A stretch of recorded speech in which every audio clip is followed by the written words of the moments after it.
लक्ष्मीनाथसमारम्भां नादयामुनमध्यमाम् अस्मदाचार्यपर्यन्तां वन्दे गुरुपरम्परां यदिराजाय विद्महे श्रीभाष्यकाराय धीमहि तन्नो रामानुजार्य प्रचोदयात्. ஆழ்வார்கள் திருவடிகளே சரணம். எம்பெருமானார் திருவடிகளே சரணம். ஜீயர் திருவடிகளே சரணம். யோ நித்யமச்சுத பதாம்புஜ யுக்ம ருக்ம व्यामोगदस्ततिधरानतृणाय मेने अस्मद्गुरोर्भगवतोऽस्य दयैक सिन्धो रामानुजस्य शरणं शरणं प्रपद्ये. நீரார் கடலும் நிலமும் முழுதுண்டு ஏலார் ஆலம் இளந்தலின் மேல் துயிலந்தாய் சீரார் திருவேங்கட மாமலை மேயாராமுதே அடியேற் கருளாயே. எல்லாம் வல்ல ஏழுமலையான் பெருங்கருணையால் 2025-26 அனத்தியாயன காலத்தினுடைய 61வது நாள் பதிவேற்றம். பிள்ளை பெருமாள் ஐயங்காரருடைய திருவேங்கடந்தாதியினுடைய 97வது பாசுரத்தை சேவிப்பதற்கு முன்னால் தனியனை சேவிப்போம். மட்டு அலை தந்தலை சூழ் வடவேங்கட வாணனுக்கு தொட்டு அலை உண்ட பிரானுக்கு அன்பு ஆம் பற்ற தூய பொற்றாளுள் தலையுண்ட மணவாளதாசன் உகந்துரைத்த கட்டளை சீர் திரு அந்தாதி 100 கலித்துறையே. 97வது பாசுரம். முற்றிலை பந்தை கிழங்கை கொண்டு ஒருவன் முன்னும் பின்னும் ஆற்றிலை தீமையவை பொறுத்தோம் தொல்லை ஆளின் இளங் கற்றின் மேல் துயில் வேங்கடவா இன்று உன் கால்மலரால் சிற்றிலை தீர்த்ததற்கு பெருவீட்டினை செய்தருளே. பெருமாளை பார்த்து சொல்கிறான். பெருமாளுடைய பாதம் இந்த தலைவி கட்டியிருந்த சிறிய மணல் வீட்டை தகர்த்து விட்டதாம். விளையாட்டாக தான் செய்தார் பெருமாள் என்றாலும் இவள் கேட்கிறாள், நீ என்னுடைய சிறு மணல் வீட்டை உன்னுடைய தாமரை போன்ற பாத மலர்களால் தட்டிவிட்டாய் அல்லவா, எனக்கு ஒரு பெரியதொரு வீட்டை கட்டித்தா என்று கேட்கிறாள். பெரியதொரு வீடு என்று இவள் கேட்பது முக்தியை.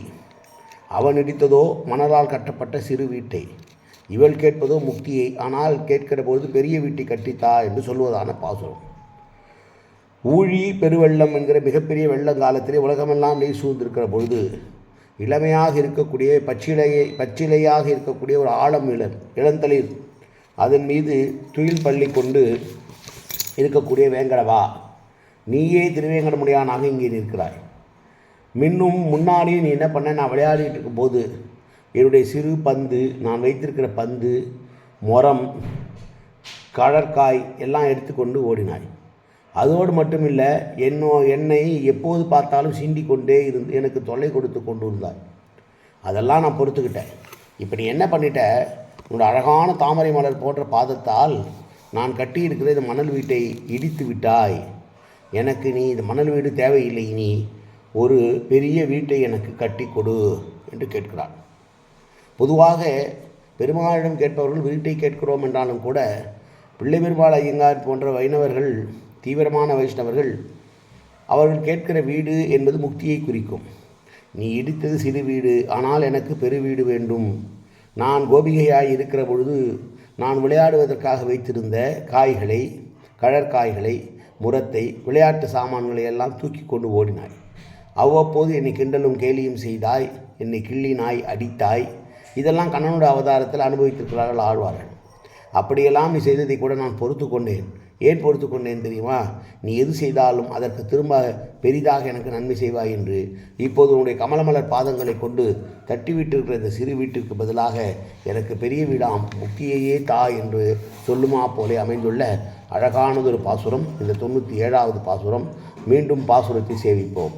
முற்றிலை பந்தை கழங்கை கொண்டு ஓடினை முன்னும் பின்னும் ஆற்றிலை தீமை அவை பொறுத்தோ தொல்லை ஆளின் இளங்கற்றின் மேல் துயில் வேங்கடவா இன்று உன் கால்மலரால் சிற்றிலை தீர்த்ததற்கு பெருவீட்டினை செய்தருளே.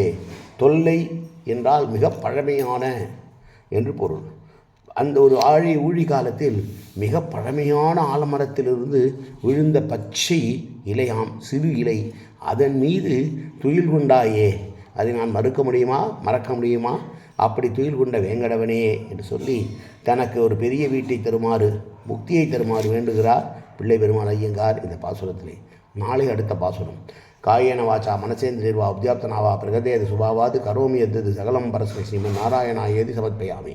உடலாலும் உள்ளத்தாலும் வாக்காலும் சகலவிதமான பாபங்களும் தோஷங்களும் நிறைந்ததாக உலகத்து இயல்பிருந்த போதிலும் அடியேன் செய்கிற நல்வினையோ தீவினையோ அத்தனையும் உன்னுடைய கமலமலர் பாதங்களில் சமர்ப்பிக்கிறேன் கண்ணா.